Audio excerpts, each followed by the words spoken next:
Assalamualaikum Ustaz. Waalaikumsalam warahmatullahi wabarakatuh. Bagaimana menyikapi orang tua saya yang ingin saya kerja, tapi saya ingin nikah?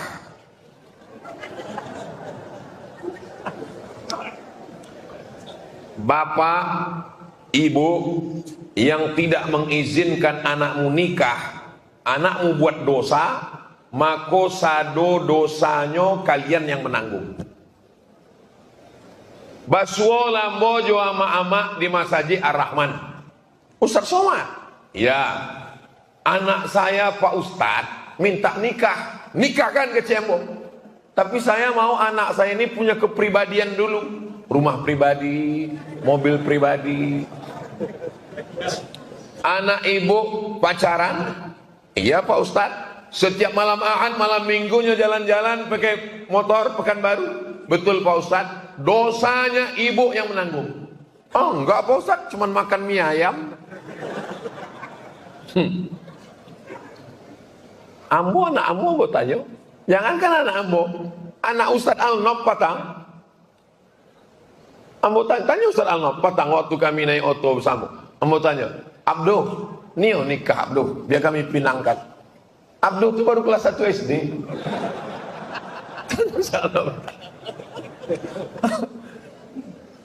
Kalau bapak sama ibu kebetulan mampu pakai subsidi silang, tapi paling tidak kalian selesai dululah S1, berusaha. Iyakunu fuqara, kalaunya miskin susah, yughnihimullah, Allah akan memberikan rezeki. Tapi awak percaya kepada Ar-Razzaq, Ar-Razzaq, Ar-Razzaq, untuk tulis Ar-Razzaq.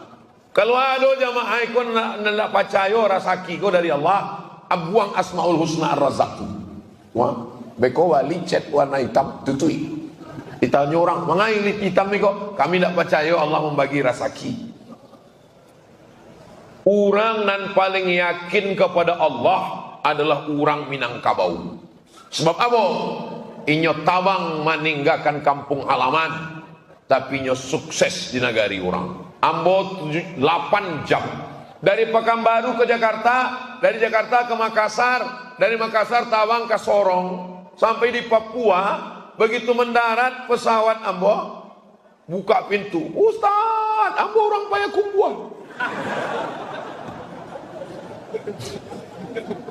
Sampai Ambo ke Raja Ampe, sampai Ambo ke Fakfak. Fakfak itu bukan bahasa Inggris, bahaya tuh. Sampai di Fakfak, Ambo tanya lah orang Fakfak, banyak orang kampung Ustaz Somad di sini, kata dia. Ada orang Batak, ada orang Mandailing. Dan itu Ambo tanya, oh orang Minang ada di sini Pak. Kalau itu enggak usah tanya lagi Pak Ustaz. Saking banyaknya orang awak. Anak dibawanya ke situ, tidak ada nyebawa meh. Sesudah nyobanya, go sukses, ameh dibawanya ke kampungnya, dibuatnya masjid di kampungnya, dibuatnya pesantren. Jadi kalau ada orang nan ragu tentang rasaki, balajalah ke orang Minangkabau. Betul kecik kok. Tapi yang dimuliakan Allah Subhanahu Wa Taala, ikut tausiah ikut bukan untuk anak-anak muda, tapi untuk gaibnya nanda percaya ke rasaki anaknya. Nah, ikut potongkan video kok, kirim ke apa? Insya Allah 2 gendangnya. Kalau tidak diizinkannya, disabutnya mau sase. Mak, nikahkanlah mau mak. Beko ngasih makan anak apa? Eko ceramah sama. Saya dah ngak kok radikal kok. Ustadz, bagaimana kalau kita mencintai wanita yang sudah punya suami?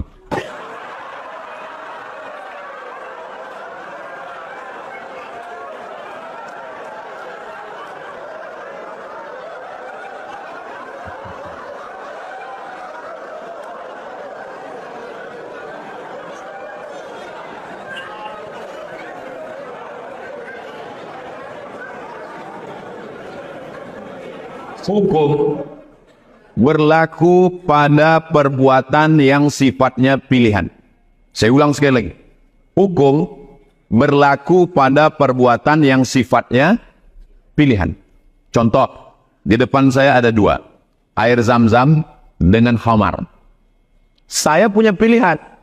Saya bisa milih air zam-zam. tapi saya dengan penuh kesadaran memilih khamar. Haram. Kenapa? Karena saya punya pilihan. Masjid, diskotik. Ada pilihan atau tidak? Ada pilihan. Mestinya saya ke masjid. Saya pilihkan langkah kaki saya ke tempat haram. Saya ulang sekali lagi. Hukum berlaku pada perbuatan yang ada pilihan. Sekarang saya tanya, apakah mencintai itu pilihan? Tidak. Kita tak bisa dipaksa untuk mencintai atau tidak mencintai. Kalaulah cinta itu pilihan, maka tak tergila-gilalah Laila Majnun. Qais tidak akan tergila kepada Laila, walaupun bapaknya tak setuju.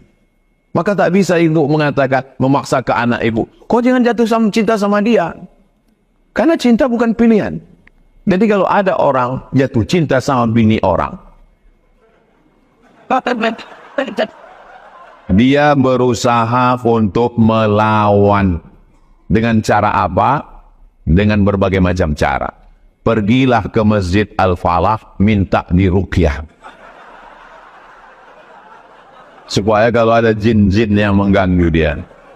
Kalau dia belum menikah, segeralah menikah. Supaya hilang fokus dia ke bini orang tadi. Kalau dia sudah punya istri, berusahalah lebih mesra lagi dengan istrinya. Supaya itu tidak mengganggu. Insya Allah, mudah-mudahan diselamatkan Allah SWT. Ini ujian juga. Ada orang diuji dengan sakit, ada diuji dengan ekonomi duit. Ini badan sehat, duit ada, jatuh cinta sama bini orang. Mudah-mudahan kita diselamatkan Allah SWT. Bukan berarti saya diselamatkan Allah. Ya Ustaz enak lah ngomong gitu. Ustaz kan Ustaz tadi goda setan. Saya digoda setan juga. Oh, jadi kalau Ustaz itu digoda setan juga. Goda setan juga. Setan yang menggodanya, Ustaz juga. Setan yang dikirim untuk menggoda saya nih, Ustaz juga. Lulusan dari Mesir juga. Langsung belajar ke Firaun. Itu maka di mana-mana selalu saya minta kita saling mendoakan supaya hati kita istiqomah. Jangan tengok FB-nya, jangan tengok IG-nya, jangan masuk grupnya, jangan. Ibu, balik dari sini, periksa handphone orang ni. Siap move. Dalam hadis disebut, as-sukutu alamatur ridha. Diam tanda setuju. Ada istilah di masyarakat, mulut orang tua ni asin. Apa yang disumpahnya terkabul. Apakah berlaku sumpah orang tua posisinya dalam keadaan salah, berdebat dengan anaknya. Anaknya ingin membenarkan tapi malah disumpahnya. Kusumpah kau jadi monyet, katanya. Apakah terkabul doa orang tua itu? Kalau niat anaknya itu baik, amar ma'ruf nahi mungkar, caranya baik, maka tak dikabulkan Allah. Karena Allah hanya mengabulkan yang baik-baik saja. Kalaupun dikabulkan Allah, ada hikmah di baliknya. Nah, itu dia. Kalaupun dikabulkan Allah, di baliknya ada hikmah. Mana contohnya Pak Ustadz? Cakap orang tua tak baik, dikabulkan Allah. Ada laki-laki namanya Juraij. Siapa namanya? Juraij ini kerjanya beribadah aja. Makanan diantar, pakaian diantar, tak pernah dia keluar. Datang emaknya memanggil, ya Juraij, dia diam tak menyaut. Ya Juraij, dia diam tak menyaut. Panggil ketiga kali, ya Juraij, dia diam tak menyaut. Apa kata emaknya? Allahumma la tumithu hatta turihi wujuhal mumisat. Jangan matikan Juraij sebelum biji matanya menengok wanita tuna susila. Kira-kira cakapnya ini baik apa tak baik? Jangan matikan Juraij sebelum biji matanya menengok wanita tuna susila. Menengok wanita tuna susila mana baik? Dikabulkan Allah apa tidak? Kabulkan. Datanglah perempuan hamil. Siapa yang menghamili kamu? Kata dia, yang menghamili aku Juraij. Tapi sebetulnya ada hikmah di balik itu. Allah mau kasih tahu bahwa orang berbakti pada orang tua, ahli ibadah, doanya tetap makbul. Begitu anak itu lahir, ditusuk jurjait perut. Siapa bapakmu? Anak itu menjawab, ra'il ghanam. Ra'il ghanam. Bapak saya pengembala kambing. Selamat dia, tapi tetap juga terkabul doa.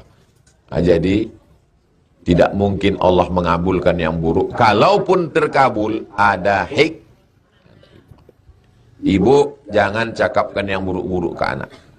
Jangan manggil anak, anak hantu. Untung anak itu tak pandai menjawab. Kalau dia pandai, ya mama hantu. Panggillah dia yang baik-baik. Penghafal Quran. Anak soleh. Penghuni surga. Itu adalah doa. Panggilan adalah doa. Apa hukumnya orang mengambil hak orang lain? Mengambil tanah, perisabinya, mengambil tanah. Siana menggeser, mengalih pancang tanah, ko pancang batas tanah, lah ditetapkan oleh BPN, tetangga, RT, RW, Kades, Kadus, RT, sadonyo lah Pak Camat, malam-malam digesernya. Lalu kemudian apa kata Allah?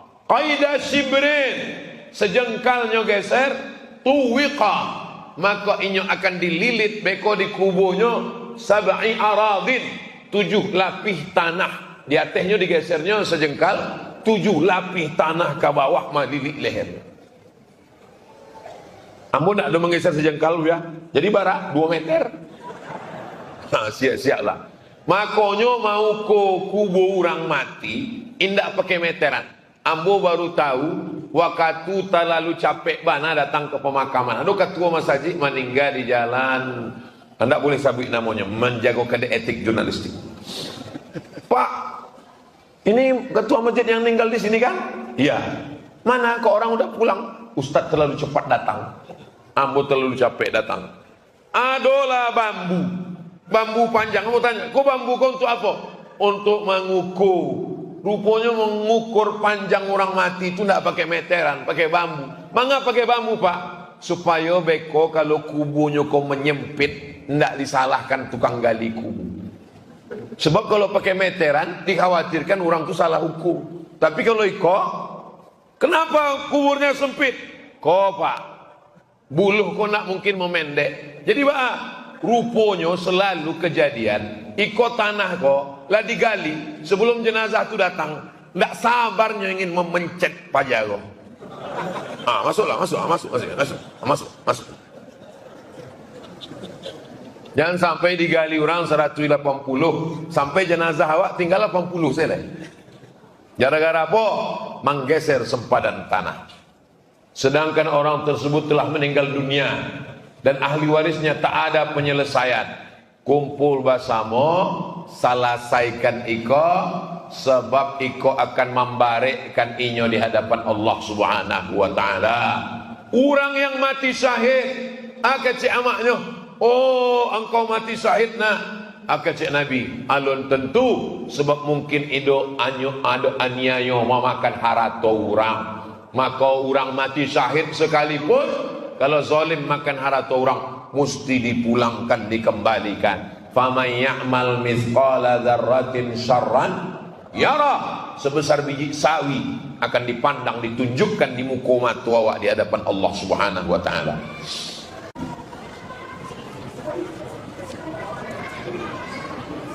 Bolehkah daging kurban dibagikan kepada panitia kurban sebagai tanda terima kasih? Namanya relawan. Rela tak mendapat hewan kurban. Itu arti relawan. Jadi artinya relawan-relawan ini ditanamkan dulu bahwa kalian ini adalah relawan. Kalian ini dapat pahala. Tapi tukang jagal dengan tukang kulit itu mesti dikasih upah wajib dari biaya operasional. Tanya dia balik-balik, Pak tukang potong, kau biasa satu kepala berapa dapat? Oh enggak usah lah Pak, enggak usah. Kasih. Kami tak mau, enggak usah. Nanti pas dapat naik pisau kau ke atas. Biasa 50.000 Pak. Ini ada 10 ekor, berarti 500. Itu kasih dia. Ada pun relawan ini kasih tahu. Ini masyarakat kita di banyak. Kita udah dihitung-hitung mungkin nanti kalian dapatnya cuma setengah kilo. Kalau gitu kami undurkan diri aja nanti. Kalau perlu digaji, gaji, tak perlu banyak, 10 orang tapi kerja, jelas kerjanya, dikasih dari biaya operasional. Tapi kalau dia meminta, wajib ada, itu berarti bukan hadiah, itu upah. Kesimpulannya, daging kurban sebagai hadiah boleh, daging kurban sebagai upah haram. Ini 2 kupon karena kau tukang potong, tak boleh.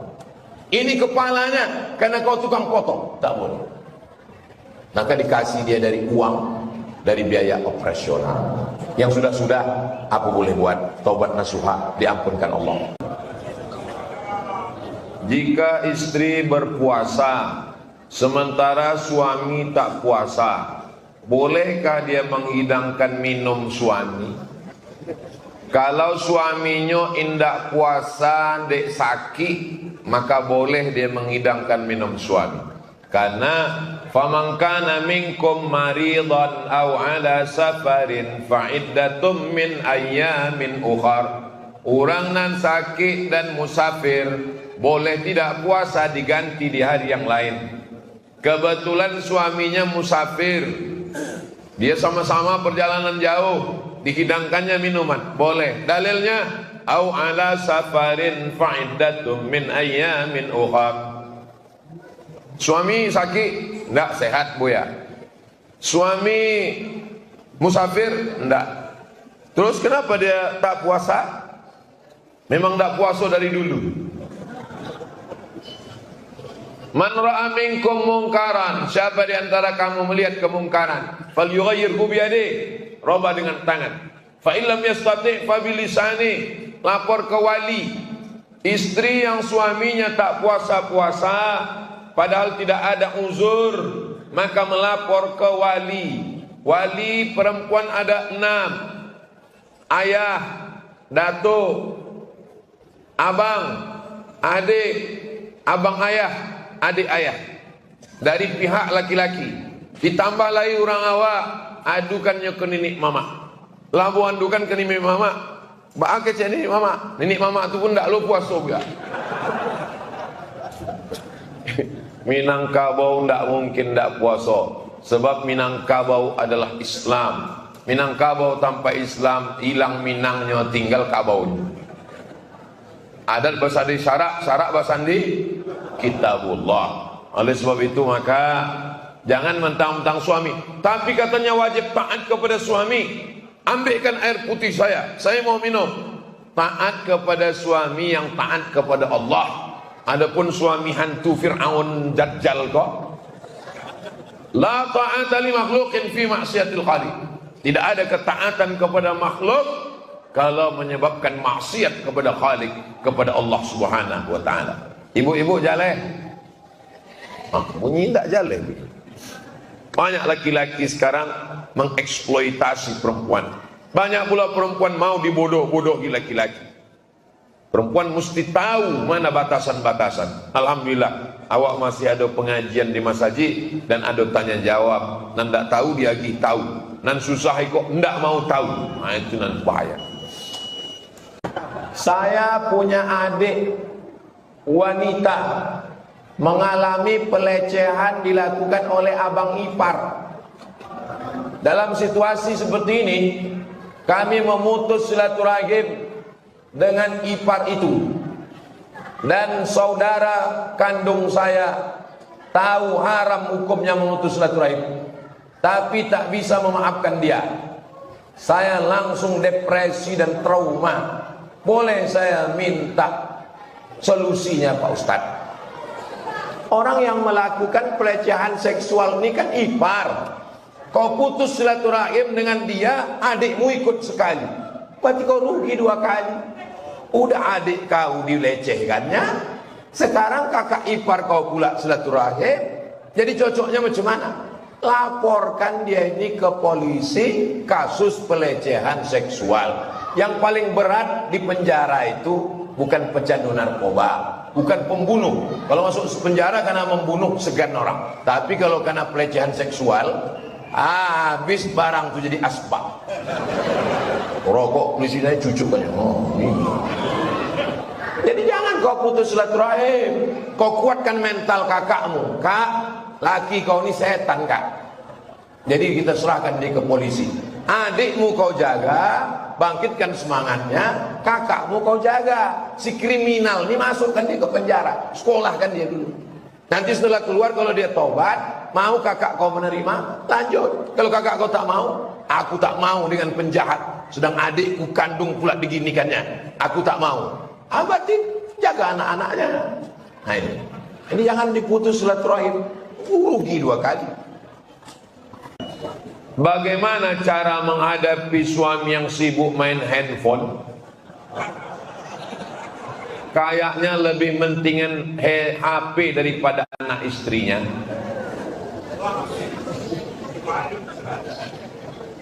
Jangan dibuang handphonenya. Perempuan ini punya 5 hak terhadap bapak-bapak. Walaupun adik-adik belum menikah, ini banyak mahasiswa UNRI, UIN. Walaupun kalian belum menikah, istri kalian punya 5 hak. Yang pertama, makan. Ibu lah makan.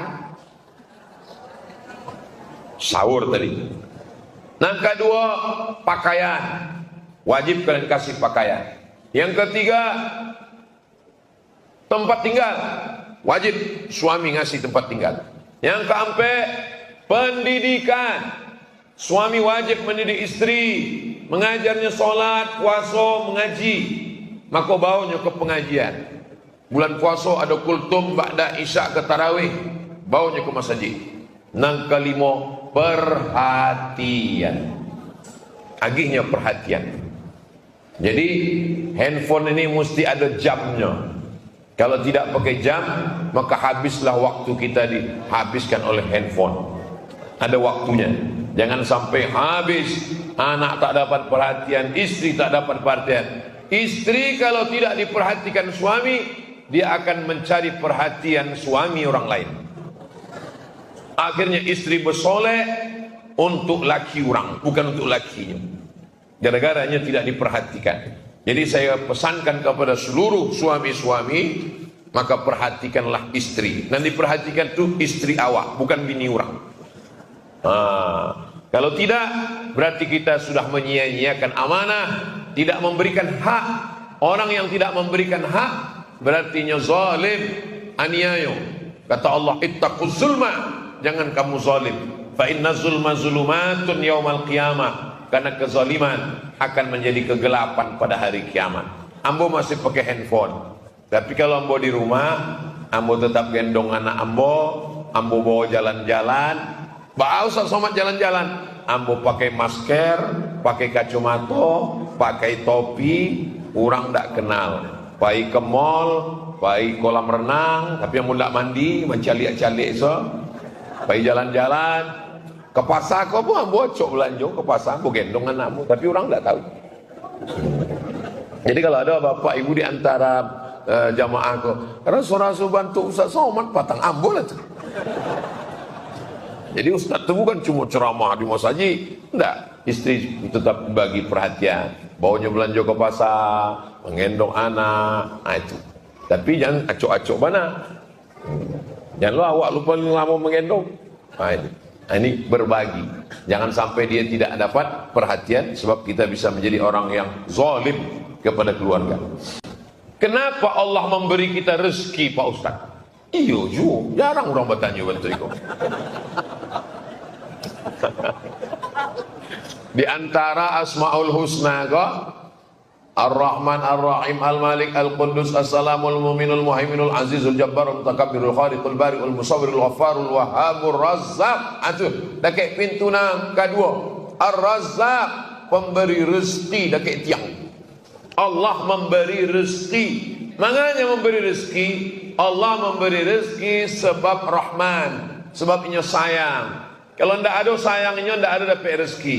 Apa beda Rahman dengan Rahim?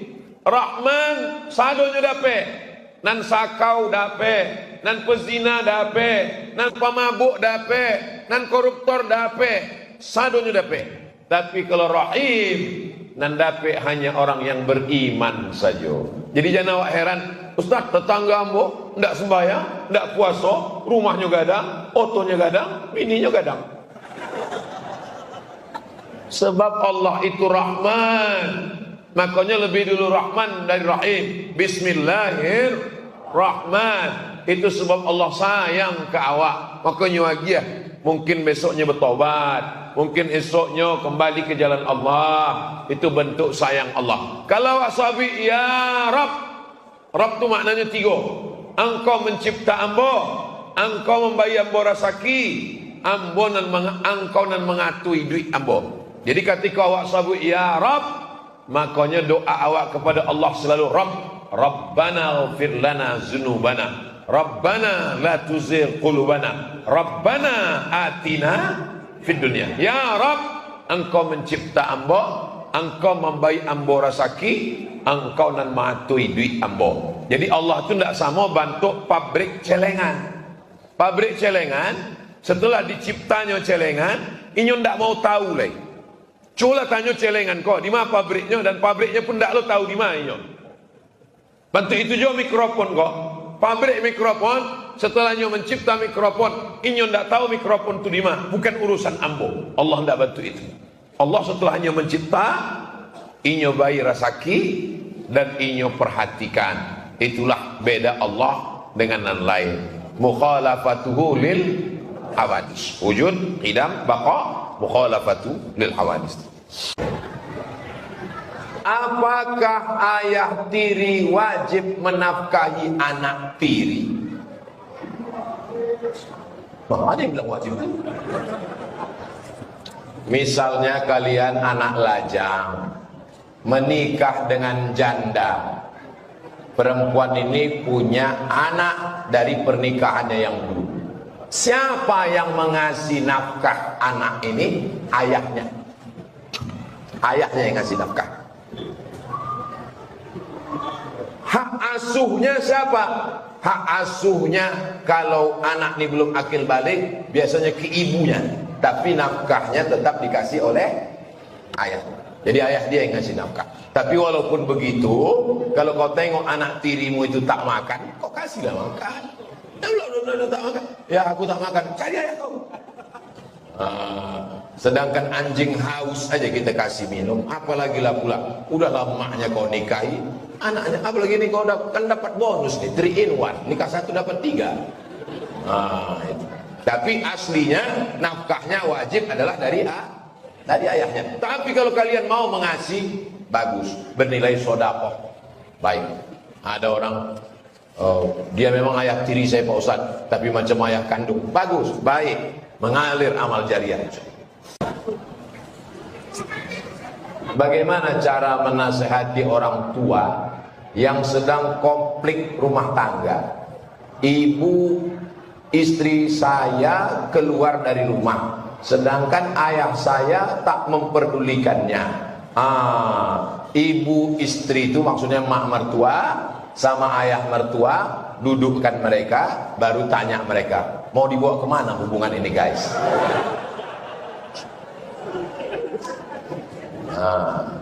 Dudukkan mereka semua. Jangan kalian menasihatinya, karena orang tua tak pernah menengok anaknya itu besar. Orang tua selalu menengok anaknya kecil. Apalagi kau menantu, mentang-mentang kau ustaz, mentang-mentang kau sering pengajian di masjid Baitul Rahman, lalu mau kau nasihati pula mertua. Bapak mertua, kenapa kau tak memperdulikan ibu mertua? Untung kau kasih anakku, ku cabut nanti nih baru tahu kau. Jadi panggillah ustaz satu, ustaz yang lembut, jangan macam saya. Kalau saya dibawa makin mengamuk bapak itu nanti. Ustaz yang lembut, Ustaz Al-Nom. Ustaz Al-Nom yang lembut. Pak, bapak adalah kepala rumah tangga, gitu. Insya Allah dibukakan hidayah, doa, usaha, ikhtiar. Bapak ini punya hati, ibu ini punya hati. Insya Allah dilembutkan Allah hatinya, insya Allah. ada usaha, dudukkan bersama, ada ustadz tausiah, ada doa tahajud, sholat hajat malam, usolli sunnatal hajat rakaat ini. Hajatku lembutkanlah hati mak mertua dengan ayah mertuaku ini ya Allah. Mudah-mudahan Allah memberikan jalan. Yurida islahan yuwaffiqillahu bainahuma. Kalau mereka mau berdamai, maka diberikan Allah taufik antara keduanya. Kalian kan udah tua-tua Pak, Bapak pun udah bau tanah, Ibu kan tak lama lagi dimakan cacing tanah juga. Baguslah kalian berdamai. Apa kau bilang gitu? Mungkin mengamuk dia. Itu makanya pakailah ustadz yang santun, yang lembut. Di Yayasan Tabung Wakaf Umat banyak ustadz-ustadz. Ada ustadz yang khusus spesialis bidang rumah tangga. Minta kepada Ustadz Al-Nok Dinar atau hubungi nomor kontak berikut ini. Nanti.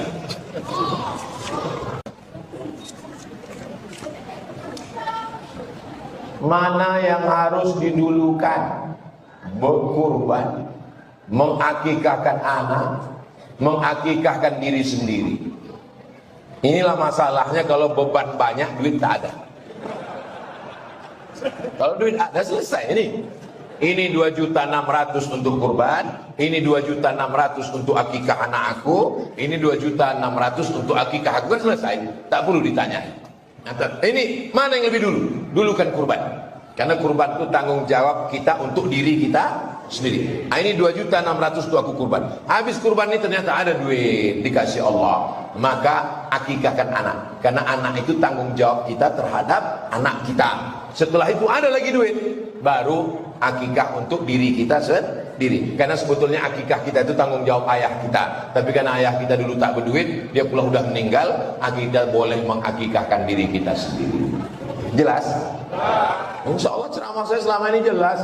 Yang mengatakan tak jelas itu paketnya tak ada.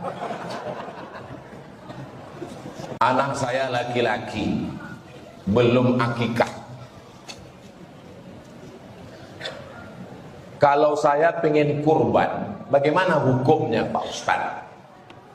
Kalau duit ibu ada 3.200.000, maka sampaikan ke pengurus masjid, ini 2.600.000 untuk kurban saya, ini 2.600.000 untuk akikah anak saya. Dua-duanya dapat. Tapi duit saya cuma 2.600.000 Pak Ustadz. Mana yang didulukan? Karena waktunya sekarang dekat kurban, maka dulukan kurban. Habis ini nabung. Tabung, baru buatkan akikah untuk anak tadi. Insya Allah habis Idul Adha nanti diberi Allah dia rezeki 2.700.000. Belikan kambing satu. Tapi anakku ini Pak Ustadz yang mau ku akikahkan ini udah kelas 3 SMP. Boleh mengakikah yang paling abdol 7 hari. Anak saya 7 hari. Tak sanggup 7 hari, 14 hari. Tak sanggup hari ke-14, hari ke-21. Tak sanggup 21, tak usah lagi tengok kalender. Sebulan, setahun, 2 tahun, 3 tahun. Pak Ustadz, saya udah umur 40 Pak Ustadz. Dulu di kampung tak ada kambing. Makan ayam aja kami kadang setahun sekali. Kami di kampung makan ayam 2 kali lah Pak Ustaz. Kalau tak ayam tuh sakit, kami sakit. Maka sekarang rezekinya sudah ada. Orang yang umur 40, 50, yang 50, 60, yang 60 pun ini boleh berkurban. Begitu kata mazhab Syafi'i, Imam Nawawi dalam kitab Majmu' Syarah Muhadzab. Boleh berakikah. Yang umur 40, 50, 60 boleh berakikah. Tidak menunggu hari. Besok pagi kalau ada duit boleh akikah. Bisa Ustaz datang? Tak bisa. Besok saya ke Kampar langsung korokan dulu. Jadi kuwakilkan aja ke Ustaz Al. Besok akikah. Tapi hanya akikah saja. Jangan pula begundul. Tak perlu cukur. Tak pula ganti nama. KTP udah keluar 3 kali. Jangan pula minta ayun pakai marhaban. Marhaba ayyanur. Datang awak buka tutup, disangka cucu nenek itu dulu. Nah, jadi tetangga-tetangga yang diundang besok Kalian makan aja, tak usah tanya-tanya. Daging apa nih? Makan aja, tak usah tanya-tanya. Kalau diundang banyak pula. Makan aja lah daging. Ini tentang masalah kurban sama akikah. Ada ustadz yang mengatakan siapa yang belum akikah tak boleh berkurban. Ini selalu jadi alasan tiap tahun. Kau kenapa tak berkurban? Aku belum akikah. Tak ada hubungan akikah sama kurban. Akikah saya itu tanggung jawab ayah saya terhadap saya. Sedangkan kurban tanggung jawab diri kita terhadap kita sendiri. Dan akikah itu hukumnya sunnah muakkad, tak wajib. Jadi kalau ada bapak ibu yang belum akikah, tak dibuat akikah sampai mati, tidak jadi masalah. Tapi kalau mau dia buat akikah, bah.